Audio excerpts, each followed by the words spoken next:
Olá, boa tarde. Boa tarde. O Jornal da Cultura, primeira edição dessa terça-feira, começa agora. A Operação Federal investiga a compra de apoio político e mira 6 parlamentares, entre eles o senador Aécio Neves e os deputados Cristiane Brasil e Paulinho da Força. Ex-ministro da Fazenda e candidato à presidência, Henrique Meirelles, aceita convite e será sexto ministro no secretariado de João Dória, em São Paulo. A Unesco escolheu 2019 como Ano Internacional das Línguas Indígenas. Um projeto da Unicamp ajuda a registrar e divulgar o idioma de etnias de várias regiões do país, além de atuar na formação de educadores dentro das aldeias e em universidades. Depois dos primeiros relatos de abuso sexual que teriam sido cometidos pelo médium João de Deus, centenas de mulheres apresentam novas denúncias ao Ministério Público. Para tentar conter os protestos dos coletes amarelos na França, o presidente Emmanuel Macron vai à televisão e anuncia a redução dos impostos e o aumento do salário mínimo. A revista Time escolhe jornalistas mortos ou presos como personalidades do ano. O reconhecimento serve de alerta para as ameaças contra a liberdade de imprensa, inclusive em países aparentemente democráticos.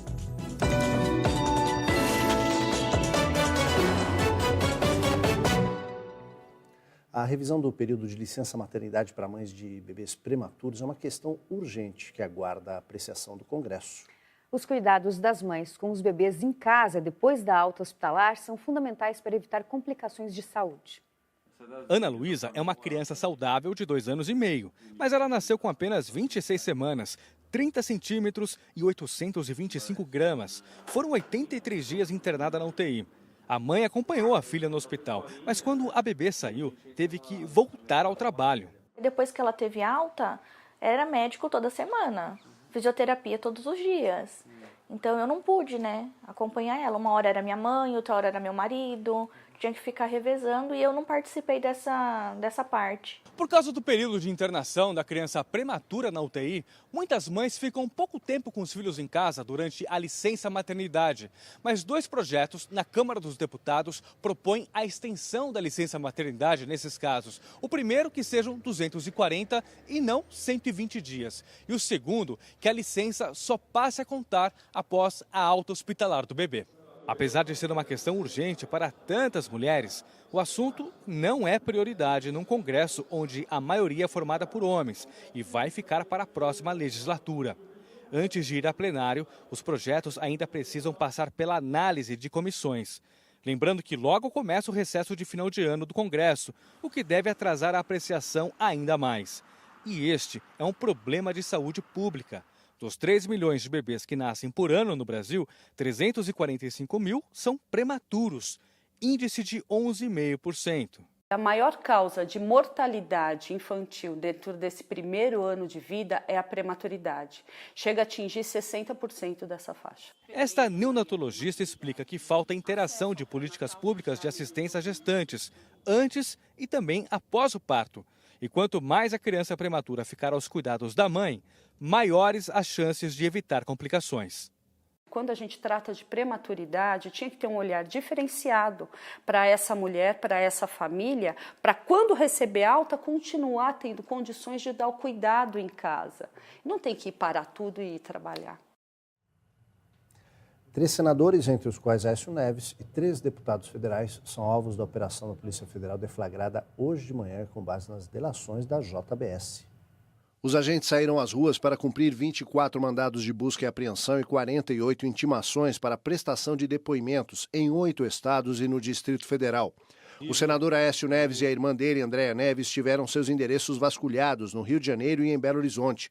O senador foi acusado pelos delatores Joesley Batista e Ricardo Saldi, da JBS, de ter recebido da empresa mais de 100 milhões de reais para a campanha presidencial de 2014 e também de ter pedido para a JBS repassar parte do dinheiro para a compra de apoio político de outros partidos e para campanhas de políticos do PSDB.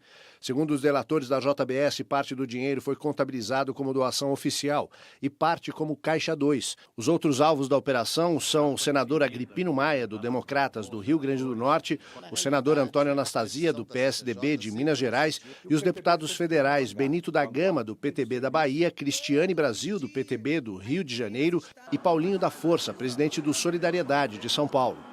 Além dos políticos, as buscas miram também empresários que, segundo os investigadores, emitiram notas fiscais frias para Aécio Neves dar cobertura à parte do dinheiro recebido da JBS. A Polícia Federal havia pedido a prisão de Aécio Neves e outros envolvidos na operação, mas o pedido foi negado pelo ministro do STF, Marco Aurélio Mello. A repórter Eloá Urazen está na Superintendência da Polícia Federal em São Paulo, tem outras informações ao vivo para a gente. Boa tarde, Eloá. Boa tarde, Ana. Boa tarde a todos. Olha, a Polícia Federal usou mais de 200 agentes para cumprir os mandatos de busca e apreensão e intimação para depoimentos. Neste momento, a maioria das equipes já retornou para as sedes da Polícia Federal envolvidas no caso. Aqui a ação acontece simultaneamente no Distrito Federal, Minas Gerais, São Paulo, Bahia, Amapá, Tocantins e Mato Grosso do Sul. Em nota, a defesa de Aécio Neves disse que o senador sempre esteve à disposição da Justiça para prestar esclarecimento e apresentar documentos. E disse ainda que os relatores da JF estão tentando transformar doações à campanha do PSDB registradas na Justiça Eleitoral em algo ilícito, a fim de manter os generosos benefícios estabelecidos no acordo de colaboração. Ana. Obrigada, Eloá, pelas suas informações. Aldo. A Unesco escolheu 2019 como o Ano Internacional das Línguas Indígenas.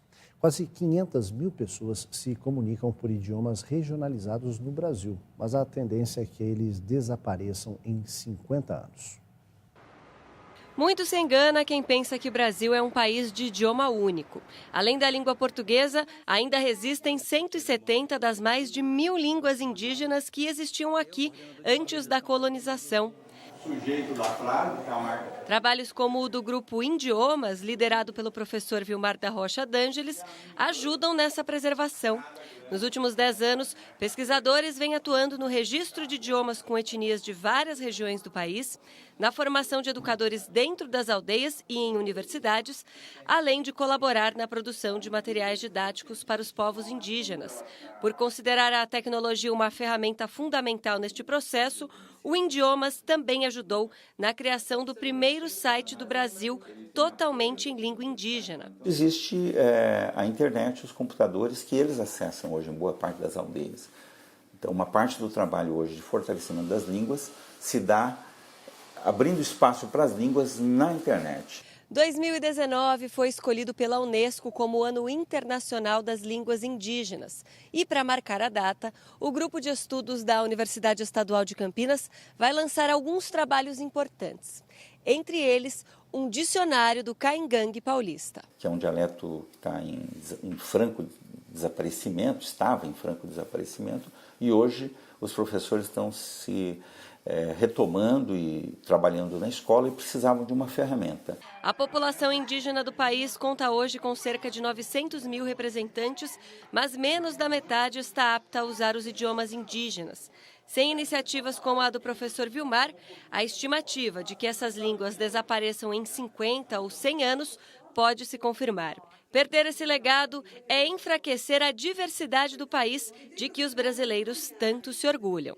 E os povos indígenas têm coisas para nos informar, têm coisas para nos contar sobre alternativas possíveis, sobre conhecimentos medicinais, sobre formas de lidar com as crianças. Aprender conteúdos escolares na prática não é novidade na educação, mas uma nova metodologia está mudando o jeito de ensinar crianças e adolescentes. É o STEAM, uma sigla em inglês que contém as palavras ciência, tecnologia, engenharia, matemática e artes. O método ajuda os estudantes a entenderem melhor cada disciplina e interligá-las com a vida real. Garrafas PET, palitos de sorvete, cola, detergente, uma banana, uma batata. Eis a matéria-prima de um novo método de ensino que junta as ciências exatas e humanas. A ideia é estimular o aluno a querer descobrir coisas e ir em busca das próprias respostas. Perceber que se eu souber trabalhar com ciência, com tecnologia, com engenharia, matemática e principalmente essas coisas integradas, eu vou conseguir fazer parte do mundo. Porque se eu não trabalhar com a teoria e a prática ao mesmo tempo, eu não vou aprender de verdade. Nesta escola estadual de Santo André, na Grande São Paulo, o ensino médio é integral e boa parte do tempo os alunos gastam fazendo projetos, como o destes foguetes. Ele sobe com a força do ar, então com a pressão do ar. Então, quando ele fazer muita pressão aqui dentro, a garrafa começar a inchar, quando ele soltar, ela vai subir com a pressão do ar que está aqui dentro. Quando eles chegam aqui e trazem o que aprenderam na sala de aula para o laboratório e vê funcionando, eles começam a sentir muito mais fácil que o conhecimento foi adquirido. Para muitos alunos, o novo jeito de aprender faz diferença nas notas e na vida. Eu consegui entender coisas que na outra escola eu não entendia muito bem, porque lá não tinha prática, mas aqui, como tem, eu consigo aumentar mais o conhecimento dessas partes. Mas para que toda essa mudança aconteça, os professores precisam estar estimulados e preparados, porque ainda são eles que conduzem os alunos nesse novo jeito de aprender. Não tem mais como ficar só na lousa e giz. A parte de laboratório marca e ela precisa, tanto para biologia quanto física, matemática, precisa ter a prática. Depois que as primeiras denúncias contra o médium João de Deus foram tornadas públicas, centenas de mulheres relataram terem sido abusadas por ele. A prioridade dos promotores que investigam os abusos sexuais agora é ouvir as mulheres que alegam serem vítimas de João de Deus e dar suporte a elas. Porque o que se busca também é traçar um perfil, um padrão. Então, quanto mais pessoas aparecerem, mais fácil vai ficar para o Ministério Público, vai auxiliar o Ministério Público na tomada de providências e de decisões. Desde a semana passada, mais de 200 mulheres procuraram o Ministério Público de São Paulo para denunciar o médium. Os abusos teriam começado na década de 80.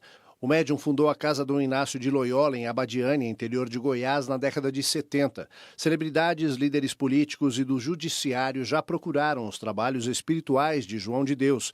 Aos 76 anos, ele já foi alvo de denúncias por exercício ilegal da medicina.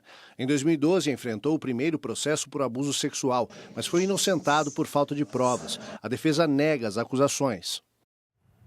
O futuro ministro das Relações Exteriores do governo Bolsonaro, Ernesto Araújo, disse que o Brasil deixará o Pacto Global para a Migração a partir de 2019. O pacto foi aprovado em julho pelos países membros da ONU, com exceção dos Estados Unidos. E desde ontem, a ONU promove uma reunião em Marrakech, capital do Marrocos, para a assinatura do documento que formaliza o acordo.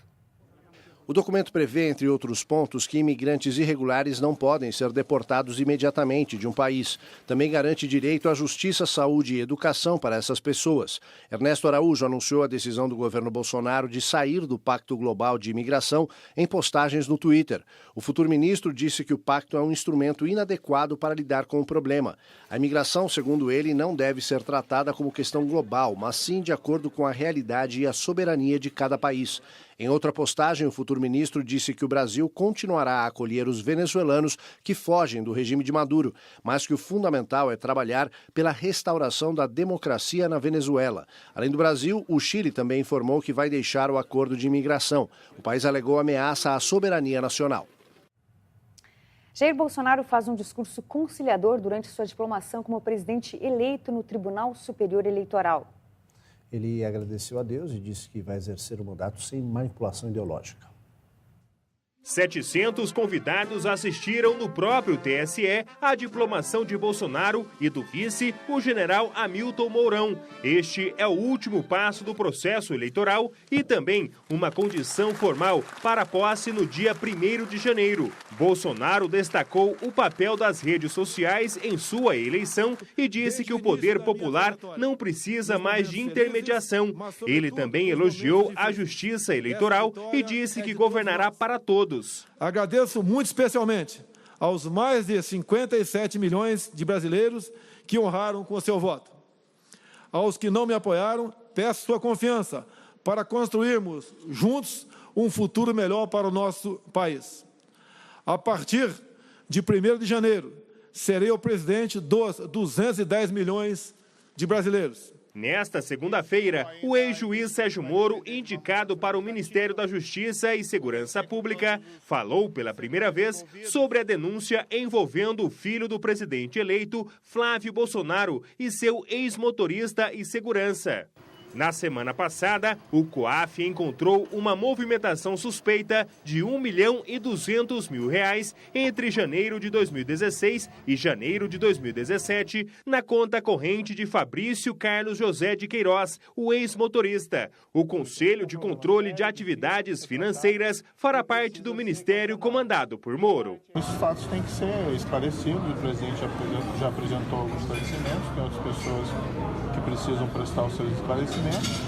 E os fatos esclarecidos, se não forem esclarecidos, têm que ser apurados. Eu não tenho como eu ficar assumindo esse papel. O ministro da Justiça não é uma pessoa que deve ficar interferindo aí nos casos concretos. E, na verdade, eu nem sou ainda ministro da Justiça.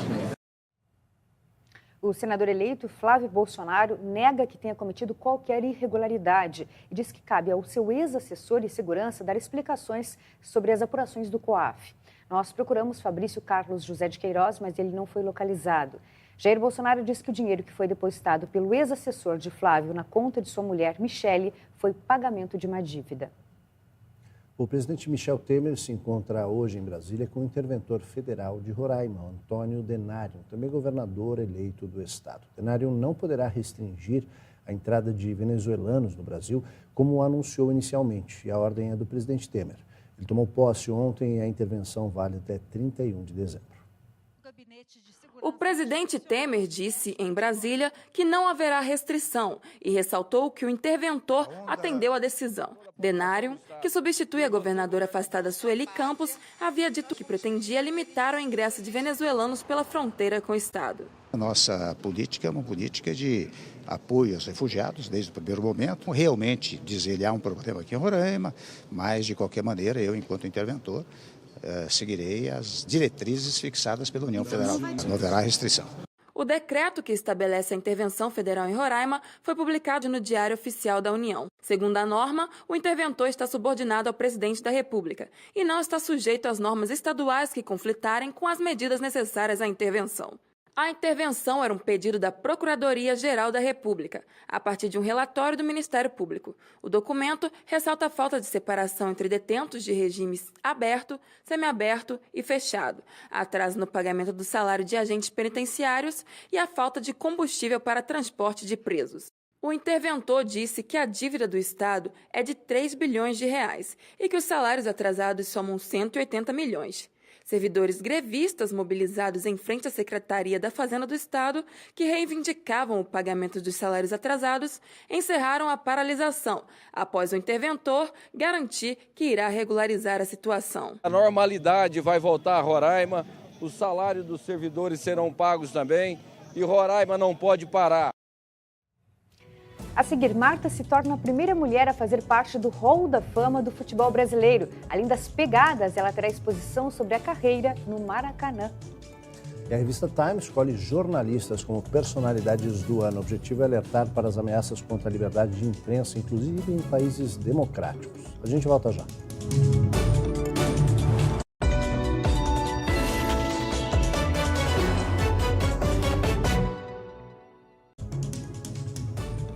A revista Time escolheu como personalidades do ano jornalistas assassinados, ameaçados ou presos por causa do exercício da profissão. O título da reportagem sobre o reconhecimento é Os Guardiões e a Guerra pela Verdade. Entre eles, o saudita Jamal Khashoggi, assassinado no consulado de seu país na Turquia por ousar discordar de seu governo. Maria Ressa, uma mulher de 55 anos, criadora do Rappler, o site que denunciou a matança de 12 mil pessoas promovida pelo presidente Rodrigo Duterte nas Filipinas e pode custar a Ressa uma pena de 10 anos de reclusão. A redação do jornal Gazeta Capital, de Anápolis, nos Estados Unidos, atacada a tiros pelas reportagens sobre eventos em Maryland, logo depois da Revolução Americana. 5 jornalistas morreram. 2 repórteres presos em Myanmar por documentar o genocídio dos Rohingyas. As esposas deles os aguardam. Todos os anos, a revista Time escolhe uma personalidade de destaque para representar o principal desafio das sociedades no mundo. O conjunto de guardiões destacados pela publicação é um alerta para as ameaças em todo o mundo à liberdade de imprensa, inclusive em regimes aparentemente democráticos. O presidente francês acaba cedendo às pressões dos protestos dos coletes amarelos e anuncia aumento de salários e redução de impostos. No primeiro pronunciamento nacional feito após 2 finais de semana com os protestos mais tensos da França em anos, o presidente Emmanuel Macron tentou restaurar a calma no país. Mesmo acusado de que suas políticas econômicas estão quebrando a França, Macron disse pela televisão em horário nobre que deseja um país onde se possa viver com dignidade com o trabalho. E neste ponto o governo foi muito lento. O presidente francês afirmou que vai cancelar o aumento de impostos para aposentados que ganham até 2.000 euros. E as pessoas que recebem um salário mínimo terão um aumento de 100 euros a partir do ano que vem, sem custo aos empregadores. Mas Emmanuel Macron se recusou a retomar o imposto sobre grandes fortunas, afirmando que vai continuar comprometido com sua agenda de reformas e manter os gastos sob controle, mas não com reviravoltas. A primeira-ministra britânica decide adiar a votação sobre o Brexit, mas a União Europeia afirma que não há como renegociar o acordo. Em Bruxelas, na Bélgica, o ministro alemão para a Europa, Michael Roth, afirmou hoje que não há margem para renegociação do acordo sobre a saída do Reino Unido da União Europeia. Para evitar uma provável derrota, a primeira-ministra britânica Theresa May decidiu cancelar uma votação no parlamento sobre o acordo prevista para hoje. A decisão de cancelar a votação aconteceu apenas horas depois de o Tribunal Europeu de Justiça afirmar que o Reino Unido poderá reverter sua decisão de saída do bloco, prevista para 29 de março de 2019, sem consultar os demais Estados-membros do bloco europeu. Nas ruas de Londres, a imprensa e os ingleses se dizem cansados dessa polêmica sobre a saída britânica.